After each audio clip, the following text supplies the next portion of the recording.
Question 5 की अगर आप पढ़ें स्टेटमेंट को तो हमारे पास यहाँ लिखी हुई है कि name the property use in the following parts. ठीक है, अब फर्स्ट पार्ट में लिखा हुआ है -3 इज लेस देन -1 और इसके बाद हमारे पास इसी को उसने मॉडिफाई किया है और बन गया है 0 इज लेस देन 2। ठीक है, अब देखिए हमारे पास यहाँ पर -3 था और यहाँ बन गया ये 0, यहाँ पर -1 था और यहाँ बन गया ये 2। कैसे बना है? ठीक है, अब देखें -3 के अंदर अगर आप प्लस करें +3, ठीक है, इधर भी करना पड़ेगा फिर आपको और फिर इधर इस साइड पर भी आपको करना पड़ेगा +3। ठीक है, अब यहाँ बन जाएगा 0 और यहाँ पर आएगा -1 + 3 होता है 2। देखें वही बन गई जो हमारे पास थी। तो इसके बाद ये बनी है और ये कैसे बनी है? जब आप बोथ साइड्स के ऊपर 3 को प्लस करेंगे यहाँ पर भी और यहाँ पर भी। तो इस प्रॉपर्टी का नाम होता है एडिटिव प्रॉपर्टी, जिसमें हम क्या करते हैं इनइक्वालिटी के अंदर ये सिंबल होता है इनइक्वालिटी का। जब भी इस तरह के सिंबल्स आए इस तरह के, ठीक है, तो ये सिंबल्स होते हैं इनइक्वालिटी के। ठीक है, ये सिंबल तो इन सभी पार्ट्स के अंदर ये सिंबल यूज हो रहे हैं, तो इनको बोलते हैं ऑर्डर प्रॉपर्टीज या inequality of properties of inequalities. ठीक है, तो ये आपने अब इनमें इनको बताना है। ओके, तो इससे ये कैसे बनी है? जब आपने इधर भी +3 ऐड किया है और इधर भी आपने 3 को ऐड किया है, तो इस प्रॉपर्टी का नाम होगा एडिटिव प्रॉपर्टी। सिंपल, जस्ट आपने ऐड किया नंबर इधर भी और उस साइड पर भी। ओके, नेक्स्ट सेकंड पार्ट में लिखा हुआ है a is less than b then 1/a is greater than 1/b। देखें a से बन गया 1/a और b से बन गया 1/b, तो इसको बोलते हैं रेसिप्रोकल करना। तो ये प्रॉपर्टी का नाम भी क्या होगा? Reciprocal property.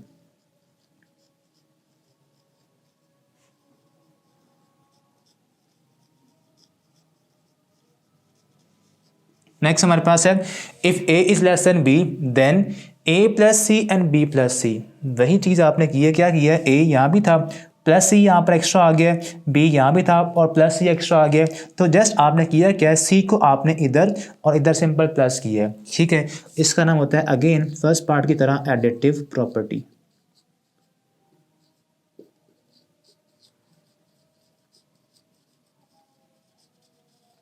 ओके, नेक्स्ट हमारे पास नंबर 4 पे लिखा हुआ है if A C is less than B C and C is greater than 0 then A is less than b. क्या किया आपने? देखें अगर आपके पास ये है a C is less than B c, ठीक है, तो सी यहाँ भी है, सी यहाँ भी है, आप कट कर दें, कैंसिल कर दें। तो जब आप कट करेंगे तो हमारे पास ये बन जाएगा ए इज लेस देन बी, जो कि हमारे पास यहाँ भी था। तो इससे ये कैसे बना है? By cancelling C on both sides. तो इस प्रॉपर्टी का नाम भी क्या है? Cancellation property. Cancellation property. ठीक है, नेक्स्ट हमारे पास है नंबर 5 पे if A C is less than B C and C is less than 0 then A is less than greater than B. ठीक है, तो अगर हमारे पास कह लें कि सी जो आप कट कर रहे हैं, ठीक है, अब कट आप कैसे करते हैं?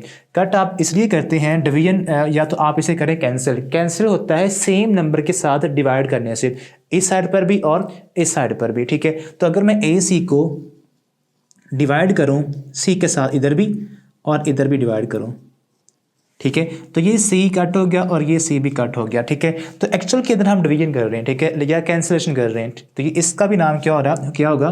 Cancellation property. लेकिन यहाँ पर एक डिफरेंस है इसमें और इसमें, ठीक है, वो मैं आपको यहाँ पर क्लियर करता हूँ। वो डिफरेंस क्या है? वो सी का डिफरेंस है। ठीक है, अगर तो आप डिवाइड सी अगर तो पॉजिटिव है, सी इज ग्रेटर देन 0, मतलब वो क्या होता है? सी क्या होगा? कोई पॉजिटिव नंबर होगा। ठीक है, सी आप 1 यूज़ कर लें, 2 यूज़ कर लें, 3 यूज़ कर लें, उससे आपने इधर भी और इधर भी डिवाइड करना है। जब प्लस नंबर से डिवाइड करेंगे तो ये इनइक्वालिटी का सिंबल चेंज नहीं होता, इसका फेस चेंज नहीं होता। लेकिन जब आप सी जो नंबर आपका होगा लेस देन 0, मतलब नेगेटिव होगा, जब ये नंबर नेगेटिव होगा और उस नेगेटिव नंबर से आप इस इनइक्वालिटी को डिवाइड करेंगे सी और सी, ठीक है, तो फिर क्या होता है? फिर ये जो इनइक्वालिटी का फेस है इसको आपने चेंज कर देना है। यानी कि ये हमारे पास क्या बन जाएगा? ये अब इस तरह बनेगा, इधर क्लोज फेस है, इधर ओपन कर दें, चेंज कर दें। तो यही हमारे पास यहाँ पे था।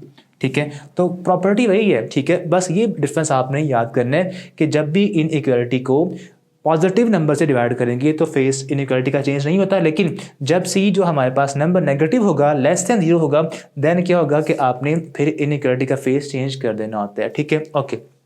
लास्ट पे हमारे पास मेन जो प्रॉपर्टी है, इंपॉर्टेंट है, शॉर्ट में या एमसीक्यूज में आती भी है, इधर a is greater than b और a is equal to b और a is less than b। दो a और b दो नंबर हमारे पास हैं। अब तीन पॉसिबिलिटीज़ हैं, या तो कोई भी नंबर आप अपने अपने माइंड में सोचते हैं, ठीक है, दो नंबर, लेकिन फर्स्ट नंबर सेकंड से या तो बड़ा होगा, या तो आपने नंबर सोचें या दोनों बड़े होंगे। दो पर्सन आप, ठीक है, एक मैं और एक आप हैं, मैं भी एक नंबर सोचता हूँ, आप भी ये सोचते हैं, ठीक है। अब पॉसिबिलिटी क्या है, या तो नंबर जो मैंने सोचा है वो बड़ा होगा आपके नंबर से, पॉसिबल ये भी है कि दोनों ने एक नंबर सोच लिया हो, या पॉसिबल ये कि आपका नंबर मुझसे बड़ा हो, ठीक है, मेरे नंबर से। तो फिर वो क्या होगा कि ये तीन पॉसिबल हैं, पॉसिबल कहने के सिनेरियोज हैं, इसके अलावा और कोई सिनेरियो नहीं है। तो इस प्रॉपर्टी को बोलते हैं कि जब दो नंबर आपस में इस तरह से कहने के पॉसिबल वेज से कनेक्टेड हों कि तीन ही पॉसिबिलिटीज़ हैं, या तो फर्स्ट सेकेंड से लेस होगा, या दोनों आपस में इक्वल होंगे, या फर्स्ट सेकेंड से ग्रेटर होगा। तो इस प्रॉपर्टी का नाम होता है ट्रिकोटोमी प्रॉपर्टी।